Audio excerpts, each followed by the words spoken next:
BJP పెద్దపీట వేస్తుందని ఉద్యమకారులంతా BRS Congress ను వదిలి బీజేపీలో చేరుతున్నారని మల్కాజ్గిరి బీజేపీ అభ్యర్థి ఈటెల రాజేందర్ అన్నారు. తెలంగాణ స్వరాష్ట్రం కొరకు జీవితాన్ని త్యాగం చేసిన వారిని ప్రక్కన పెట్టి ఉద్యమ ద్రోహులను కేసీఆర్ పక్కన పెట్టుకున్నాడన్నారు. ఇప్పటికైనా తెలంగాణ ఉద్యమకారులు బీజేపీ పార్టీలో చేరాలని పిలుపునిచ్చారు. దేశం మొత్తం మోడీ ప్రధాని కావాలని కోరుతున్నారని తెలిపారు. అంతకుముందు ఉప్పల్లో నాచారం పరిధిలోని పలువురు ఈటెల సమక్షంలో బీజేపీలో చేరారు. వాతావరణం కల్పించాలని చెప్పి నరేంద్ర మోడీ గారు పాకులాడుతూ ఉంటే మీరు చేసేటువంటి చిల్లర ఆరోపణలకి సిగ్గుపడుతున్నారు. ఇవాళ తెలంగాణ యావత్ ప్రజానికానికి ఇలాంటి మోసపు మాటలు, చిల్లర మాటలు, మతిలేని మాటలు, బేసిలేని మాటలు మాట్లాడి నాయకుల పట్ల అప్రమత్తంగా ఉండాలని చెప్పి నేను కోరుతా ఉన్నా.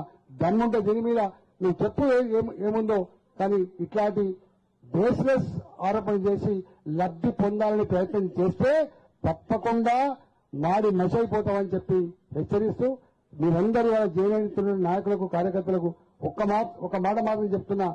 600 అయినా ఇక్కడ రేపు పార్లమెంట్ ఎన్నికల్లో అందరం కనుక కలిసికట్టుగా పనిచేస్తే 12 సీట్ల పైబడి గెలుపు మాటే తప్ప దానికన్నా తక్కువ గెలిచే ప్రసక్తి లేదు. వాళ్లకు దింపుడు కళ్ళంగా ఆశ అని చెప్పిన చూసావా, డబ్బు మీద కేసీఆర్ గారు ఏం చేసిందో ఇవాళ వీళ్ళు కూడా అదే పని చేస్తున్నారు.